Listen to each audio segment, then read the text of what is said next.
大家好，我是峰哥。2000年2月的一天，美国加利福尼亚州萨克拉门托机场上空，一架道格拉斯 DC-8 型货运机起飞后没多久便突发紧急情况，飞机一直持续向左倾斜。虽然机上驾驶员竭尽全力操纵飞机改出，可惜却无济于事。飞机失速朝着地面快速俯冲，最终坠毁在机场外1.6公里处。现场顿时燃起熊熊大火。由于事发时正刮着大风，所以大火像是发了疯似的，随风四处乱窜。没多久，整架飞机就被烧得只剩下个空架子。机组成员在这次事故中无一人幸免，全部遇难。是什么原因造成飞机突然向左倾斜的呢？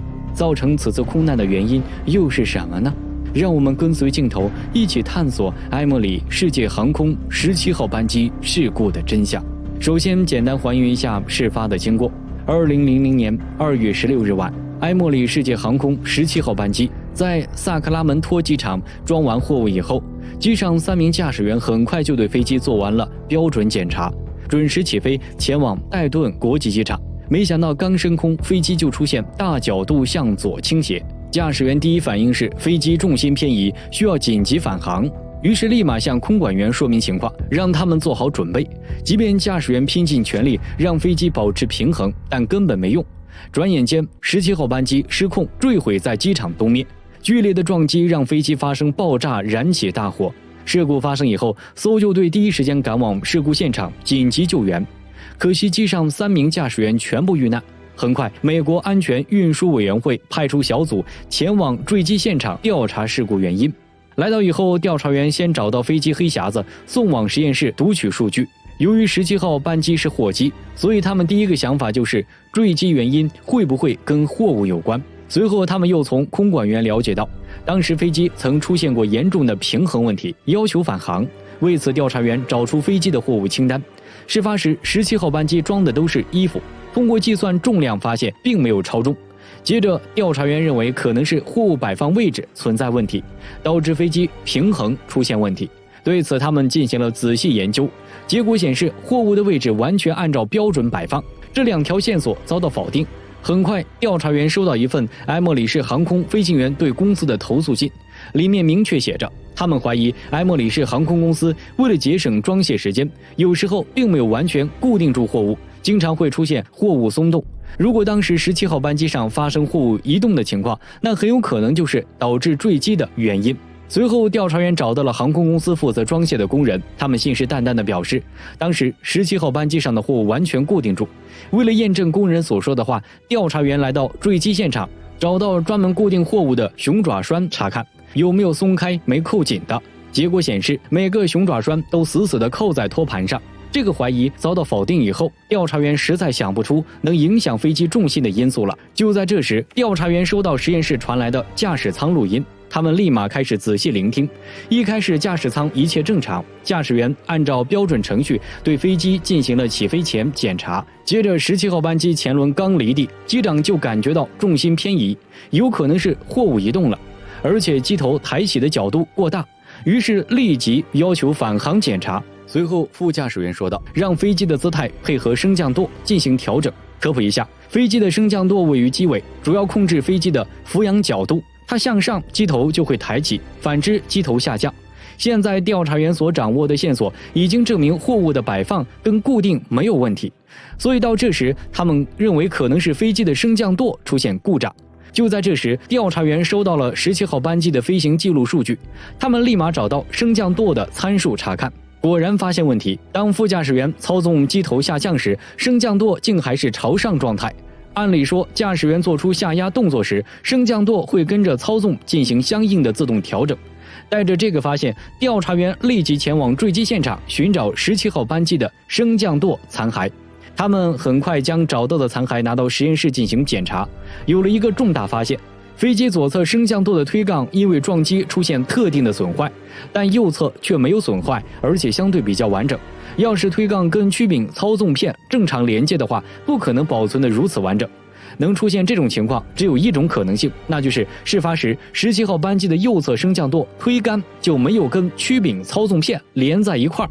简单来说，当时17号班机的右侧升降舵是个摆设。这个发现让调查员大吃一惊，同时也产生疑问。难道飞机坠毁就因为一根推杆没接好？为了验证这个问题，调查员特意找了一架 DC-8 型飞机进行测试。他们故意将右侧升降舵推杆断开，然后让驾驶舱里的调查员移动操纵杆，看看会发生什么。果然断开以后，升降舵完全失去了作用，但是它也没卡在机头抬起的位置上。如果这样说的话，那事发时17号班机机头大角度抬起的原因是什么？这时负责测试的调查员还不死心，这次他模拟了飞机起飞时产生的震动，然后让驾驶舱调查员操作操纵杆。果不其然，震动过后，右侧升降舵的推杆正好卡在机头抬起的位置。更重要的是，一旦卡上，不管驾驶舱怎么操作都没法脱出。到这时，调查员已经找出了17号班机机头大角度抬起的原因。现在他们需要查明这根推杆为什么没有连接好。随后，调查员翻看了这架飞机的维修记录，重点翻阅了右侧升降舵的维护记录。结果显示，17号班机在3个月前曾对控制系统进行过一次大修，当时所有操作杆跟部件都被拆了下来。难道问题出在这次维修上吗？调查员立即找出维修记录，可记录上没有一点问题，完全是按照标准拆卸和安装的。而且维修已经过去这么长时间，飞机都没有出现问题。调查员认为可能还有别人动过。随着调查的深入，他们找到了在出事前1个星期，埃默里航空公司的工程师曾更换过17号班机的升降阻尼，而阻尼恰恰就在推杆旁边。带着这个线索，调查员找到当时负责更换阻尼的工程师了解情况。